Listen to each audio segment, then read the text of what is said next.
할렐루야. 오늘 제가 선교주일로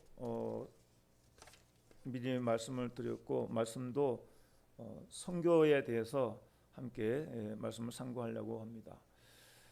선교에 하나님께서 기뻐하시는 대주제가 무엇일까?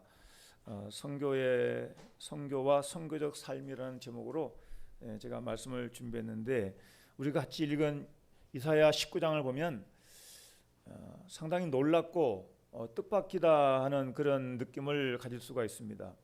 왜냐하면 이 본문에 나오는 그 애굽이나 아수르나 이런 나라들은 사실 이스라엘과는 원수지가 아니에요. 원수지가 대적이라는 것이에요.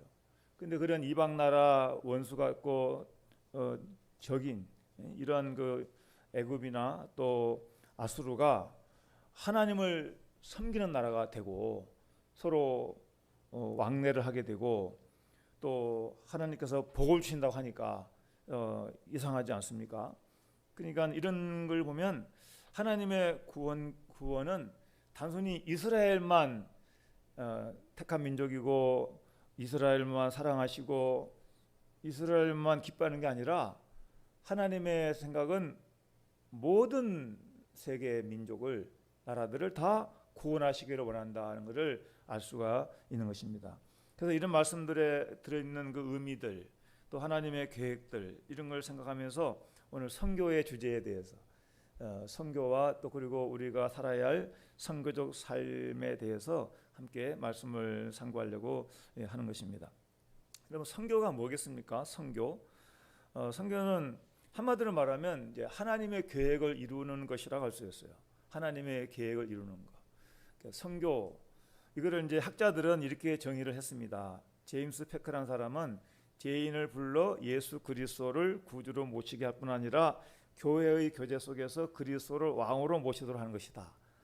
좀 길지만 그 내용적으로 볼 때 구원시키기 위해서 전도하는 것이다. 교회 들어오게 해서 함께 예배드리고 신앙생활 하게 하는 것이다. 뭐 이런 뜻이죠. 또 맥가브라는이라는 학자는 선교라는 뭐냐 할 때, 예수 그리스도를 따르지 않는 사람들에게 전도하기 위하여 복음을 들고 문화의 경계를 넘는 것이며, 또 사람들을 권하여 예수를 주와 구주로 영접하게 하여 그의 교회의 책임적인 회원이 되게 하는 것이다. 교회 성도가 되게 하는 것이다. 이러는 것이에요. 그리고 더 나아가서 성령 인도하시는 대로 전도와 사회정의를 위한 일을 하면서 하나님의 뜻이 하늘에서 이룬 것 같이 땅에서도 이루어지게 하는 것이다. 이렇게 길게 정의를 했습니다. 그러니까 간단하게 말하면 선교는 하나님의 계획을 이루는 것인데, 선교는 믿지 않는 사람들에게 복음을 전해서 하나님을 섬기며 살도록 하는 것. 안 믿는 사람들에게 복음을 전해서 하나님을 섬기도록 하는 것이 선교예요. 그러니까 이제 전도와 선교의 차이점이 있다면, 전도는 내 이웃이나 가까운 사람에게 하나님을 전하여서 믿도록 도를 전하는 것이고, 말씀을 전하는 것이고, 선교는 언어와 문화나 이런 것이 다른 그런 타 지역에, 뭐 나라가 다르든 뭐 지역적으로 문화가 다르든 그런 곳에 가서 복음을 전하도록 하는 거죠. 그러니까 가든지 보내든지 이런 게 이제 선교라고 하는 거예요. 그래서 이거를 그 언어적인 의미는 선교 용어가 라틴어로 미토라고 그래요. 미토. 보낸다, 파송한다 이런 뜻이 들어 있어요. 그러니까 선교는 예수 그리스도의 복음을 전파하기 위해서 힘쓰는 거예요. 선교가 뭐냐? 그러면 선교는 예수님을 믿도록 복음을 전파하는 데 있어 사람을 보내든지 또 후원하든지 내가 가든지 이렇게 해서 힘쓰는 게, 이게 선교라는 것이. 요즘에는 전도나 선교를 일부러 따로 떼서 구분하지 않고 같은 나라 안에서도 안 믿는 사람의 문화와 우리 믿는 사람의 문화가 다르잖아요. 문화가 달라. 또 지역 간의 문화가 다르고 계층 간의 문화가 다를 수가 있어요. 부유층의 문화, 또 빈곤층의 문화가 다를 수가 있죠. 특정 직업상도 다를 수가 있고. 어떻든 간에 큰 개념으로 보면 이제 세계 모든 민족에게 복음이 전파되도록 힘쓰는 것이 이제 선교라고 할 수 있어요. 그러니까 선교의 가장 기본이 되는 게 세 가지인데, 선교의 주체는 사람이 아니고 선교 주체는 사람이 하는 것이다. 하나님이 하는 것이다 하는 거예요.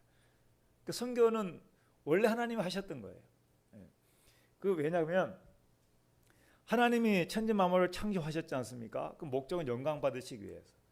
하나님의 통치와 하나님의 나라를 이 우주 만물 가운데 지구를 만드시고 지구 가운데 에덴 동산을 만드셔서 그 가운데 하나님과 함께하는 그런 에덴 동산의 어떤 그 낙원을 만드신 것이죠. 근데 사탄의 개입으로 인간이 범죄하고 단절되고 타락했지 않습니까? 하나님은 버리지 않으시고 하나님의 계획은 구원이에요. 구원. 구약에는 그 쭉 시대별로 하나님께서 노아를 살리셔서 인류의 시조가 되게 하시고 세상의 시조가 되게 하시고 그다음에 아브라함을 택해서 믿음의 조상이 되게 하시고 아브라함의 민족으로 아브라함의 후손으로 한 나라를 이루어서 이스라엘을 하나님을 섬기는 하나의 대표적인 나라를 만드신 것이죠. 하나님의 계획은 아브라함의 후손들을 말미암아 세상이 복을 받게 하는 거예요. 모든 민족이 복을 받게 하는 거예요. 그래서 아브라함의 후손 중에 예수 그리스도가 오게 하셔서 그 뜻이 이루어지게 하는 것입니다. 그러니까 하나님의 선교는 보내시는 거예요. 구약에는 선지자를 보내시고 또 메시아를 보내는데 약속하셨고 그래서 예수님을 보내신 것이. 선교의 주체는 그래서 하나님이 되시는 것이고 선교는 또 성령의 인도하심에 따라 이루어져요. 신약의 예를 보더라도 선교가 본격적으로 이루어진 것이 사도행전에 보면은 안디옥 교회부터 시작됐습니다. 그 안디옥 교회부터 시작된 선교가 누가 선교사를 세우는 거예요? 성령님이 세우는 거죠.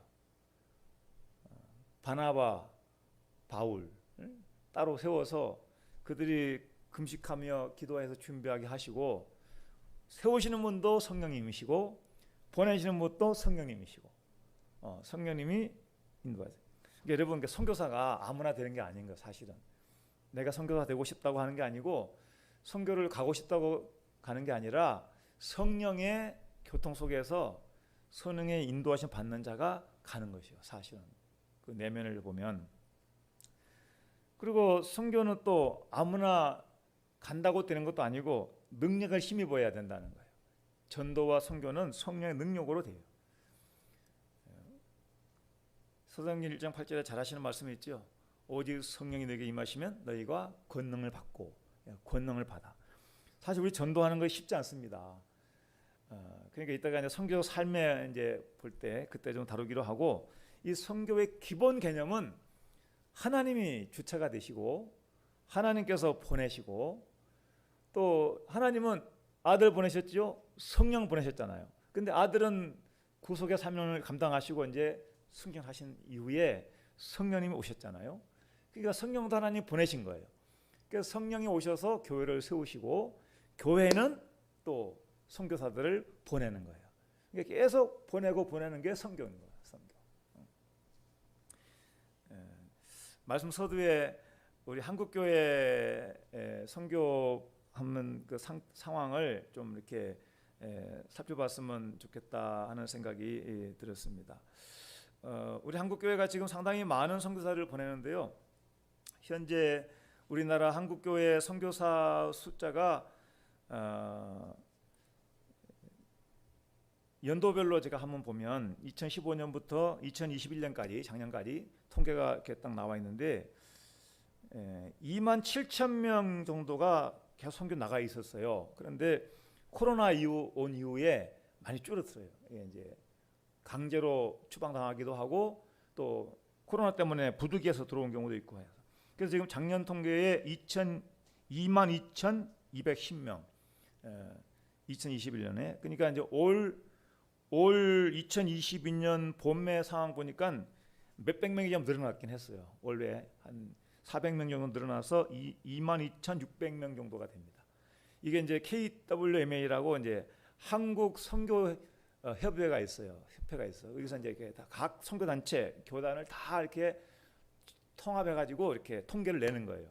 이게 이제 이것이 정확하진 않을 거예요. 왜냐하면 교회나 선교 단체가 모르는 개인이 전도하러 나간다고 나가는 분도 계시거든요. 그러니까 그런 분들도 있을 거예요. 분명히 있어요. 그러니까 그런 사람들 빼고 교회나 선교단체가 알고 있는 선교사들 수, 이 숫자가 현재 한국에는 22,210명이 작년 통계, 그리고 올해 들어와서는 조금 늘어난 그런 경우를 볼 수가 있습니다. 제가 이제 선교에 대한 주제니까 이런 것도 한번 살펴보는 건데, 그럼 선교사라고 다 선교사인가? 단기 선교, 장기 선교 이렇게 해가지고, 단기 선교는 1년에서 2년 미만으로 선교하다가 오는 사람이고, 그리고 장기 선교는 타 문화권에서 2년 이상 선교하는 사람들을 이제 장기 선교라 그래요. 그러니까 일주일 갔다 오는 거 이런 건 선교사가 아니에요. 뭐 몇 달 갔다 오는 게 선교사가 아니고, 최소한 1년 이상 머물면서 짧게는 1, 2년 아니면 3, 4년 중장기, 그리고 이제 장기적으로 하면 이제 5년 이상 선교. 그러니까 이제 우리가 선교사 수를 파악할 때 그 기준이 뭐냐면 다 왔다 갔다 하는 사람이 아니고 그곳에 체류하는, 그래서 적어도 1년 이상 머물면서 선교하는 사람들의 수를 이렇게 파악하고 있다. 이렇게 우리가 생각하면 될 것 같습니다. 그래서 현재 복음화율이 10% 미만인 지역에서 활동한 선교사가 한 60%가 되고, 나머지 30-40%는 미국이나 영국이나 이런데 이미 복음화가 됐다가 이제 쇠퇴한 지역에 가서 역으로 영국을 선교하고 미국을 선교하고 그런 선교사들도 많이 있습니다. 현재. 그러니까 이제 기도도 안 하고 예배를 안 드리는 그런 교회들 텅텅 비고, 당구장, 클럽, 뭐 바 이런 식으로 교회가 완전히 뭐 그렇게 멋지게 지어진 수백억짜리 건물들이 이제는 성도가 없으니까 팔려 나가서 이렇게 세상 유흥 장소로 쓰이는 그런 곳에 선교사들이 가가지고, 한국 선교사 가가지고 이렇게 다시 기도의 불을 붙이고 전도의 불을 붙이고 그런 분들이 있어요. 그런데 세계적으로 보면은 10% 미만인 지역에 선교 나가는 수가 그래도 60%는 되는 거예요. 그래서 우리는 선교사를 위해서 계속 기도하고, 우리는 이제 우리 교회는 현재는 올해는 이어서 이제 캄보디아의 그 라따나길이라는 곳에 승리하는 교회, 우리가 전대식 선교사님에게 선교비를 보내고 있습니다. 이제 선교, 그러면 우리나라도 선교를 받은 나라잖아요. 선교 받은 나라. 양화진에 가면 그 외국인 선교사 묘원이 있는데, 그게 참 뜻깊은 선교가 이렇게 표가 있더라고요. 제가 한 2번 가봤어요, 이곳에. 근데 하나님이 조선을 이처럼 사랑하사 하는 그 입구에 이렇게 편말이 붙었는데 참 감동적이에요. 이제 한번 우리 성도님들도 한번 기회 되면 이곳에 가서 이제 많은 이렇게 좀 묘역을 돌아보고, 또 함께 그곳에 그 선교사들이 한 세계 한 100여 개 나라에서 395개국, 죄송해요, 10여 개국, 그 교사에 묻힌 것은 10개 나라에 395명의 선교사의 묘지가 있어요. 이곳에 상당히 그 뭉클뭉클한 그런 구절들이 많이 있습니다. 대표적인 사례로 하나만 본다면, 우리는 부활절 아침에 이곳에 왔습니다. 이게 이제 언더우드가 기도한 거죠. 우리는 부활절 아침에 이곳에 왔습니다. 그날 사망의 이기신 주님께서, 부활절 날 사망의 이기신 주님께서 이 백성을 얽어맨 결박을 끊으사 하나님의 자녀로서의 자유와 빛을 주시옵소서. 언더우드 앞에서 내가 1885년 4월 5일 날 제물포항을 통해서 한국에 들어와서 첫 드리는 기도가 이 기도였다고 합니다. 그래서 한국 교회에 이렇게 오늘날 많은 교회와 성도들이 세워지게 된 것입니다. 자, 우리는 이런 선교의 사랑, 빚을 지고 있는 나라인 것이죠. 그러니까 아까 우리가 22,000명이 넘는 선교사 나간 것은 하나님의 크신 섭리고 축복인 것이죠. 선교사들의 수고와 그 헌신은 결코 우리를 그 피가 헛되지 않게 해 주셨습니다.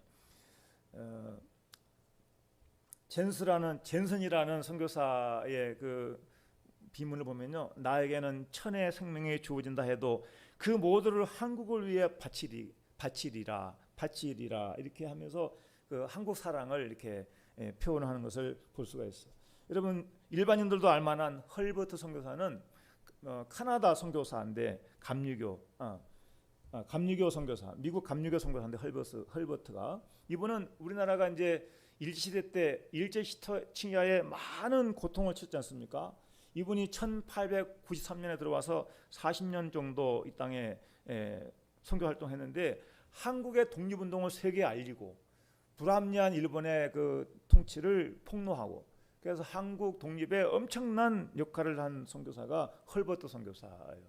이분도 유언을 뭐라 하냐면 나는 웨스트민스터 사원에 묻히는 걸 원치 않고 한국 땅에 묻히기를 원한다고 하고 한국 땅에 그 양화진에 그 기념비가 있어요. 여러 이런 그 선교사 일대기를 보면 하나님께서 사랑하시고 택한 민족을 구원하시기 위해서 이렇게 선교사들을 이 땅에 보내시고 그 선교사들의 희생과 헌신이 전도의 열매, 교회 열매를 맺게 했다는 것입니다. 우리가 하나님의 사랑, 하나님의 계획은 뭘까요? 하나님의 계획은 로마서 디모데전서 2장 4절에 한번 읽어볼까요? 다 보이시죠? 하나님은 모든 사람이 구원을 받으며 진리를 아는 데에 이르기를 원하시느니라. 이게 하나님의 마음이라는 거. 그러니까 하나님의 선교는 세계 모든 나라 민족을 구원시키는 거예요. 구원. 그래서 요한복음 3장 16절에 하나님이 세상을 이처럼 사랑하사 이처럼이 뭐예요? 이처럼이 독생자를 보내실 만큼 예수님을 보내서 십자가에 죽어 인류의 죄값을 치르도록 하기 위해서 아들을 내보내실 만큼 이처럼 사랑하사 그래서 그를 믿는 자는 멸망하지 않고 영생을 얻게 하려 하심이라. 하나님의 계획은 온 민족 구원이에요. 그러니까 아까 제가 우리 본문 말씀 이사야 19장에 읽었지 않습니까? 아수르도 심지어 바벨론 나중에 이제 다니엘서 이해가면 느부갓네살이 나오는 그런 그 바벨론 여러분 잘 아시잖아요. 그리고 사마리아를 점령했던 북쪽 이스라엘 점령했던 아수르, 남유다를 점령했던 바벨론, 그리고 이전에 이스라엘 400년 동안 노예 생활했던 이집트, 애굽 그런 나라들조차도 다 구원해서 그곳에 하나님의 교회가 세워지게 하신다 하는 거예요. 이거는 엄청난 놀라운 일이에요. 오늘 우리로 말하면 우리와 대적하고 있는 이북 땅에도 다시 십자가가 세워지기를 하나님은 원하고 계신다는 걸 알 수 있어요. 평양 김일성 광장이 옛날에 장대현 교회가 있던 자리예요. 장대현 교회가 있던 자리. 그것이 지금 무신론 우상으로 지금 동상이 세워졌지만은 하나님의 큰 계획은 그것이 다시 복음화가 돼서 하나님 교회가 회복되는 거. 우리 민족의 철천지 원소 같은 이웃 가까운 일본도 하나님의 계획 속에는 그 민족 그 영혼들도 구원받기를 원하시는 것이죠. 그러니까 우리가 이런 큰 어떤 구원의 하나님 마음을 우리가 이해하고 우리도 거기에 비전을 가지고 기도해야 한다는 것을 알 수가 있습니다. 하나님의 선교는 예수님의 사랑과 희생으로 나타났습니다. 예수님 이 땅에 오신 자체가 하나님의 사랑이고 예수님 이 땅에 오셔서 보여주신 모든 섬김 또 치유 복음 전파 이것이 다 하나님의 사랑이고 예수님의 사랑인 것이죠. 하나님의 사랑이 하나님의 선교예요. 예수님의 사랑, 예수님을 나타난 이 예수님의 사랑.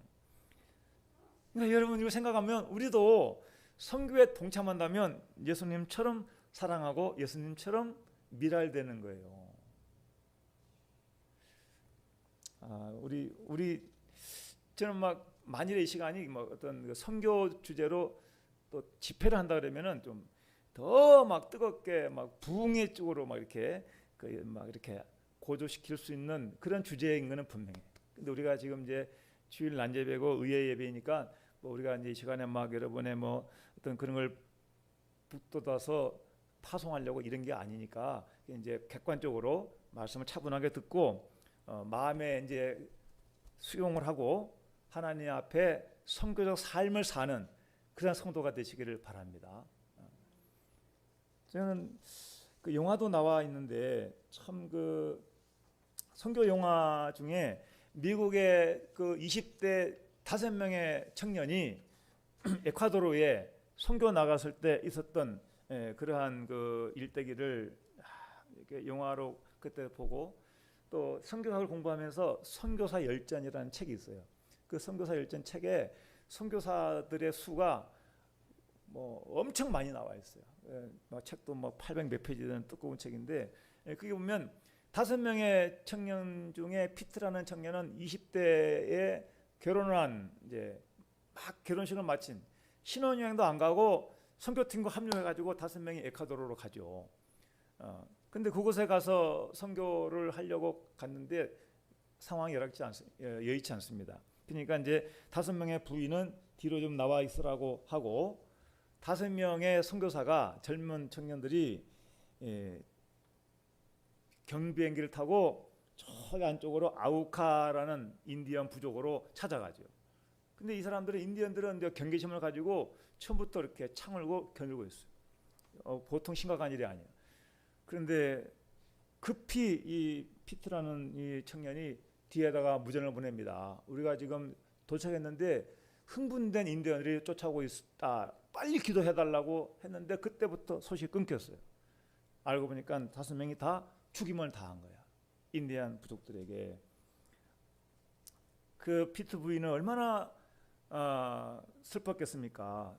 신혼여행을 이곳으로 왔는데 남편이 죽었으니까. 그런데 5명의 부인이 똑같이 이렇게 얘기했습니다. 우리도 같이 죽어야 되는데 5명 먼저 가서 먼저 죽고 우리가 살아있는 것은 다시 가서 그들에게 복음을 전하는 하나님의 섭리다라고 선포를 하고, 5명의 부인이 좀 더 준비를 더 해가지고 기도도 하고 헌신도 할 준비를 해서 1965년 1월 달에 다시 찾아가는 거예요. 결과적으로 그곳의 부족 1000명이 다 복음화가 되고, 그 마을에 4명의 인디언이 목사가 됐다 그래요. 그러니까 5명의 희생이 헛되지 않고 그 아우카 인디언의 부족을 다 전도시킨 거예요. 다 복음화시킨 거예요. 하나님은 우리나라를 구원시키기 위하여 세계 10여 개국의 나라에 395명의 선교사가 와서 젊음을 바쳐서 이 나라에 큰 전도의 열매, 부흥의 열매를 맺게 하셨듯이, 하나님 지금도 세계 복음화를 위해서 지금도 사람을 세우시고 보내시고 역사하신다는 것입니다. 우리는 이런 것들을 알고 하나님의 구원 계획, 예수님의 사랑, 마지막 한 가지는 성령의 임재와 능력이죠. 그러니까 성령이 주도적으로 선교를 이끌어 가시는 거예요. 바울 같은 사람, 바나바 같은 사람, 필요하면 디모데나 뭐 디도나 뭐 누가나 이런 사람들을 성령님이 세우셔서 이렇게 선교지에 보내는 것이죠. 보낼 때 그냥 보내지 않고 성령은 능력을 주시는 거예요. 능력. 마가복음 16장에도 잘 나와 있듯이 믿는 자 이는 표적이 따르리니 너희가 방언을 말하며 귀신을 쫓아내며 뱀을 밟으며 무슨 독을 마실지라도 해를 받지 아니하며. 그러니까 선교 현장에서, 전도의 현장에서는 사탄의 공격으로 독을 마시는 일이 있어도 죽지 않는 기적을 주신다는 거예요. 귀신도 떠나가고 병자도 일어나고, 이것이 다 뭐 때문이에요? 영혼 구원을 위해서 성령님이 능력으로 역사할 때 이런 일이 일어나고 하는 것입니다. 오늘 우리도 선교에 동참하기를 원하는 그런 믿음의 성도가 있다면 제일 먼저 뭐가 필요합니까? 성령 충만 받아야 되는 거예요. 성령 충만. 한 영혼에게라도 예수 그리스도를 전하고 싶다면 내가 먼저 성령으로 충만함 받아야 되는 거예요. 저는 예전에도 선교에 대한 생각을 많이 했는데, 선교는 이렇게 좀 문화적인 거, 언어적인 거 이런 것도 잘 극복을 해야 되니까 체질적으로 또 잘 맞는 분들이 가는 것 같아요. 하나님이 아무나 보내는 게 아니고, 보내셔도 또 음식도 잘 먹을 수 있게 하고 기후도 잘 적응하게 하시고 그런 것 같아요. 저는 어떤 사명일까 생각해 보니까 가르치고 전파하고 보내는 일에 하나님 쓰시는 것 같다, 이런 생각이 듭니다. 그래서 저는 우리 교회도 작지만 선교 후원을 계속 하고 있고, 저는 또 부족하지만 신학교 두 곳에 가서 계속 강의를 하면서 말씀을 가르치고 전파하고 선교 훈련하고 선교회 하면서 한 달에 한 번씩 선교회를 통해서 계속 선교사에서 기도하고 국가에서 기도하고 선교 일을 하는 것이죠. 우리 교회도 쓰임 받는 교회인 줄로 믿으시기 바랍니다. 저와 여러분들이 쓰임 받는 거예요. 여러분과 큰 집에는 큰 그릇, 작은 그릇, 뭐 금 그릇, 은 그릇, 뭐 질 그릇 다 있잖아요. 그처럼 하나님의 큰 집에는 유명하고 유능한 그러한 일꾼도 있지만 또 작더라도 꼭 필요한 유용한 일꾼도 있는 것이에요. 군대 안에도 전투병과가 있고 행정병과가 있고 치사병이 있어. 그러니까 어느 달란트가 있든지 간에 쓰임 받는 건 다 같은 거예요. 여러분, 저와 여러분들이 약해서 나가지는 못한다고 주눅들 필요가 없고 마음이 위축될 필요가 없는 것이에요. 선교를 위해서 기도할 수 있습니다. 선교를 위해서 선교에 동참할 수가 있습니다. 할렐루야. 꿈을 가지고 기도하는 것이에요. 그리고 우리가 하나님 앞에 선교적인 삶을 사는 것입니다. 선교적인 삶이 뭐겠습니까? 선교의 큰 목적은 하나님의 계획, 구원 계획인데 1차적으로 세상 죄를 버려야 되는 것이죠. 제일 큰 것이 우상이죠. 우상. 하나님 외에 다른 신을 버리고 하나님만 섬기는 것. 이것이 선교적 삶의 기본이죠. 여러분, 하나님 외에 다른 신이 마음 가운데 혹시 없으셔야 돼요. 집에 있는 우상도 다 버리고 마음에 있는 우상도 다 버리고 죄를 버리고 하나님을 섬기게 하는 것.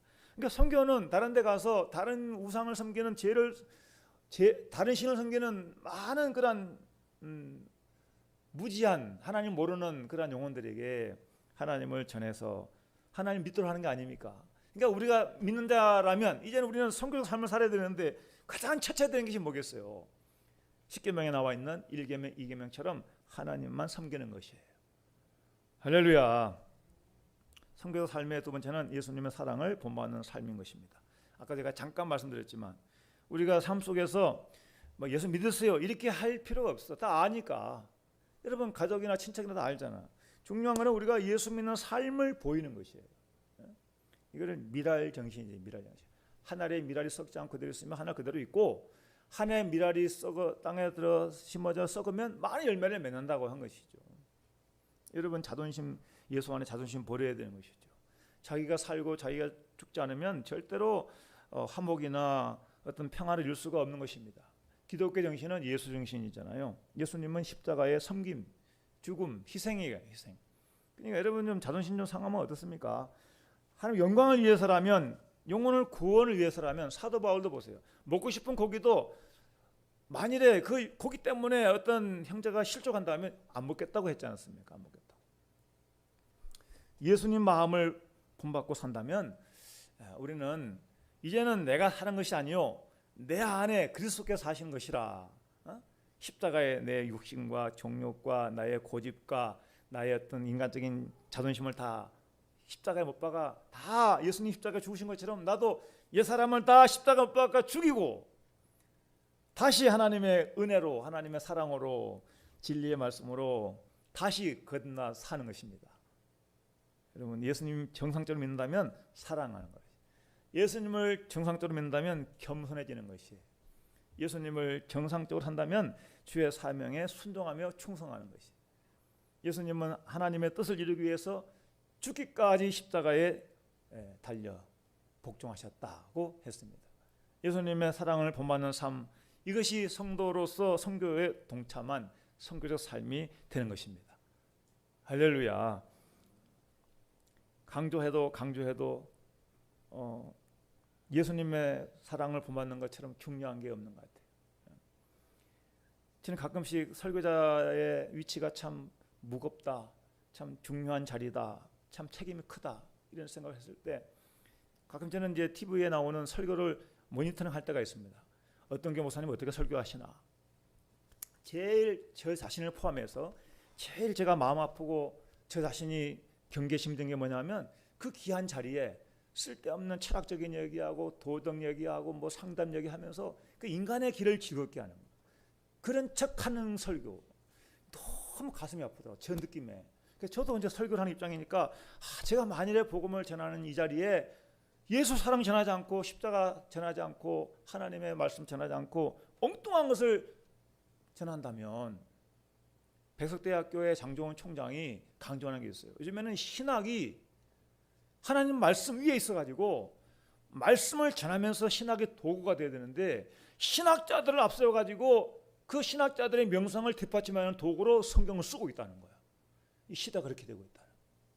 그러니까 여러분, 우리가 큰 교회라고 다 좋은 설교 아니더라고 보니까. 작은 교회라도 좋은 설교가 있어요. 생명의 말씀, 예수의 말씀, 진리의 말씀을 바로 전하는, 인기는 없을지언정 하나님 기뻐하시는 말씀을 우리가 들어야 육신이 건강하다는, 영혼이 건강하다는 것이. 제가 며칠 전에 얘기했습니다.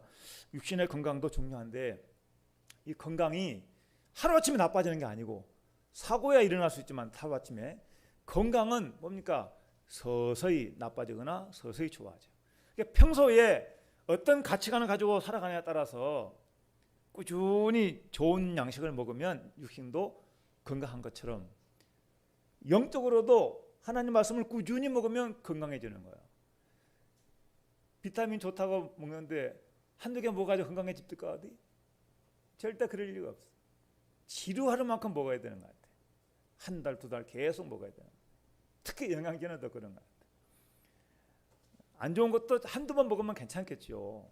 근데 계속 먹으면 편리하다고 좋다고 맨날 그 라면이나 끓여 먹고 뭐 인스턴트 식품 사 먹으면 그 속에 있는 그 성분들 중에 유해한 성분들이 조금은 괜찮지만 꾸준히 먹으면, 제가 상당히 몸이 안 좋다는 걸 제가 최근에 알고 하나님 앞에 굉장히 걱정하면서 기도하고, 그래도 감사한 게 뭐냐면 이제라도 상태를 알고 건강을 위해서 이렇게 하는 것이 은혜지 않느냐 이런 생각이 들어와서, 그동안에 솔직한 얘기로 뭐 사모가 잘 챙겨주니까, 뭐 직장 또 병원에 일을 하고 있으니까 이거 좋다고 먹어주고, 또 우리 은혜가 또 영양제를 얼마나 좋은 걸 사다 놨는지, 근데 그거를 안 먹은 게 더 많아.